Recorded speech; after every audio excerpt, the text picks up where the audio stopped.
तो अस्सलाम वालेकुम दोस्तों, लर्न एंड अर्न के यूट्यूब चैनल में खुशामदीद। हमने पिछली वीडियो में जावास्क्रिप्ट का इंट्रोडक्शन देखा था। हमने देखा था जावास्क्रिप्ट का क्या रोल होता है, जावास्क्रिप्ट किस तरह काम करती है और जावास्क्रिप्ट स्क्रिप्ट क्या होती है।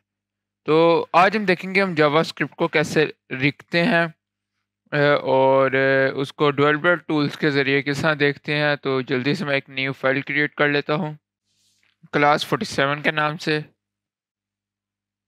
.html, और उसके साथ साथ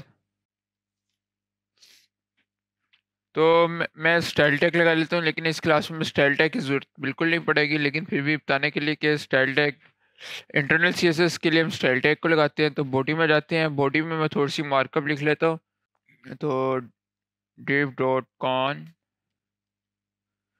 और उसके अंदर मैं लिख लेता हूँ पैराग्राफिक लिख लेता हूँ और जावा। तो दोस्तों हम इस पे इसको गो लाइव चले जाते हैं और देख लेते हैं। तो हमारी जावास्क्रिप्ट कुछ हमारा अभी तक जो हमने लिखा है वो कुछ इस तरह का शो हो रहा है। तो अब हम जावास्क्रिप्ट को कैसे लिखते हैं, क्या हम उसको सी एस स्टाइल के थ्रू लिखते हैं, क्या हम उसको मार्कअप में लिखते हैं, किधर लिखते हैं। तो ये सवाल है, हम इन सवालों को देखेंगे। तो सबसे पहले जावास्क्रिप्ट लिखने के लिए आपके पास दो तरीके होते हैं। एक तो एक्सटर्नल जावास्क्रिप्ट, जिसके लिए हम .js की फाइल बनाते हैं। जस्ट लाइक ये मैंने एक JS की फाइल क्रिएट की हुई है। आपने लिखना है जिससे हम HTML के लिए एक्सटेंशन में हमने .html लिखा था, CSS के लिए .css लिखा था। तो जावास्क्रिप्ट के लिए हम .js को यूज़ करते हैं। तो उसके साथ साथ अब हम जावास्क्रिप्ट की फाइल को अपने बॉडी में किस तरह, अपने मेन पेज पे किस तरह हम लिंक कर सकते हैं, वो भी हम देखेंगे। तो हम वापस अपनी क्लास में जाते हैं, क्लास 47 में। तो अपने जावास्क्रिप्ट लिखने के लिए सबसे पहले हम स्क्रिप्ट का टैग लिखते हैं। स्क्रिप्ट का टैग आपने लिखना है, आपका अब दो आ रहे हैं, एक स्क्रिप्ट आ रहा है और दूसरा क्या आ रहा है वो भी मैं आपको बता देता हूँ। दूसरा हमारे पास आ रहा है स्क्रिप्ट डॉट सोर्स।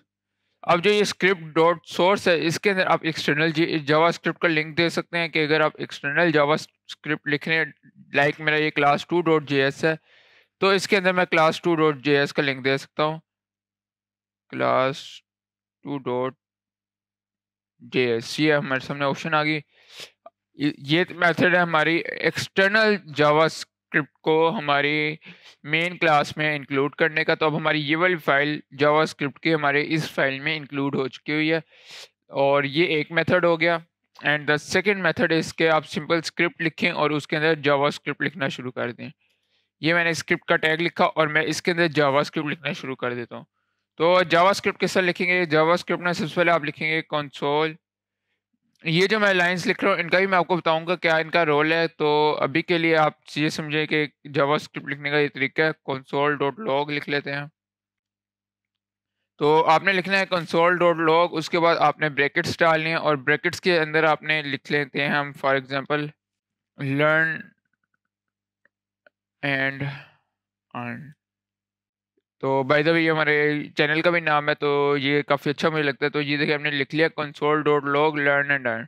अब अगर मैं इसको सेव करता हूँ और अपने ब्राउज़र में जाके देखता हूँ, तो आप देखिए कोई फ़र्क नहीं पड़ा। तो फ़र्क क्यों नहीं पड़ा, क्योंकि हमने जावास्क्रिप्ट में लिखा था, जो हमने उसको स्टेटमेंट दी थी उसमें हमने लिखा था कंसोल डॉट लॉग। तो अब हम कंसोल में जाके देखते हैं कोई इफेक्ट पड़ा है कि नहीं पड़ा। तो इंस्पेक्ट कर लेते हैं।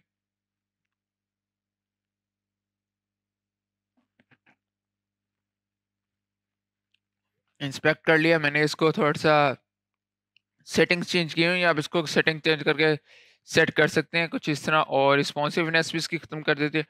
तो अब हम देखते हैं, हमने देखा था ये हमारे डेवलपर टूल में एलिमेंट्स की ऑप्शन होती है, इसके अंदर हम अपने HTML और CSS हमारी लिखी होती है, हम यहाँ से देख सकते हैं। उसके बाद जो हमारी नेक्स्ट ऑप्शन होती है कंसोल। जब मैंने आपको, जब हमने ये डेवलपर टूल को देखा था, तब मैंने बताया था ये आपके जावास्क्रिप्ट को लिखने के काम आता है। तो अब देखिए हमारा लर्न एंड अर्न इधर लिखा हुआ आ गया है।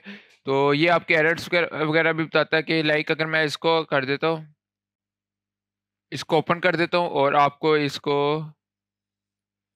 कंट्रोल C किया, इधर किया कंट्रोल V किया, और उसके बाद हम वापस जाते हैं इधर और इसको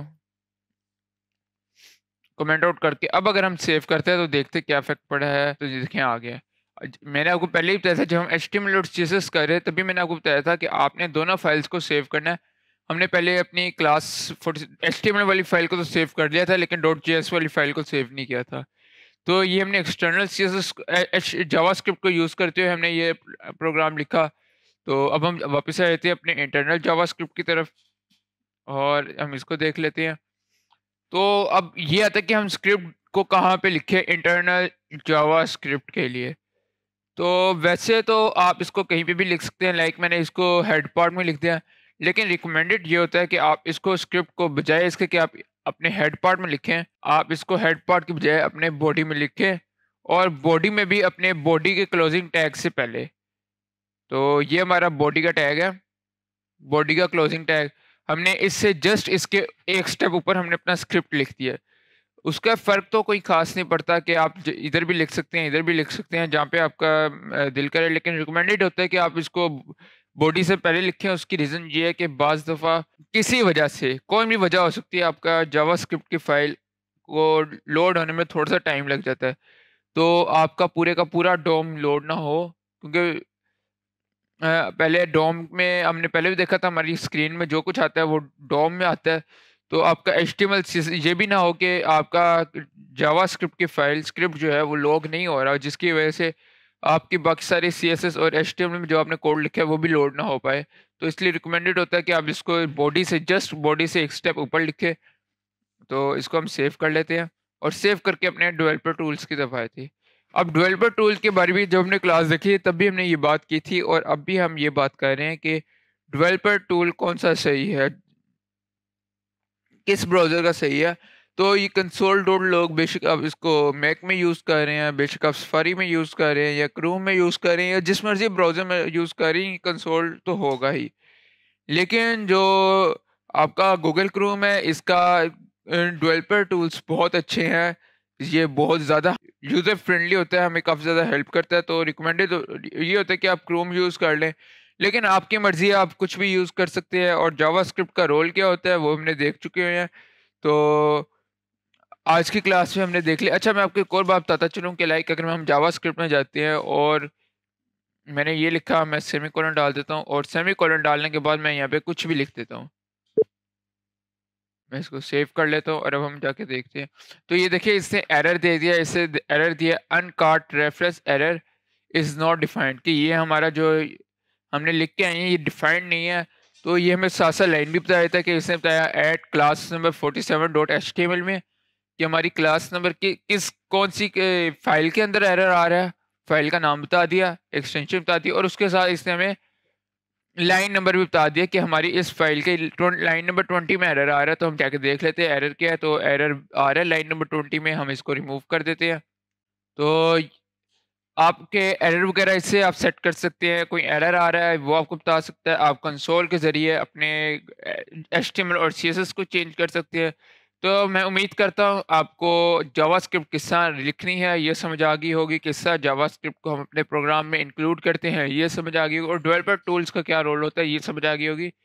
तो आज के लिए इतना ही, मिलते हैं अगली वीडियो में। खुदा हाफिज़।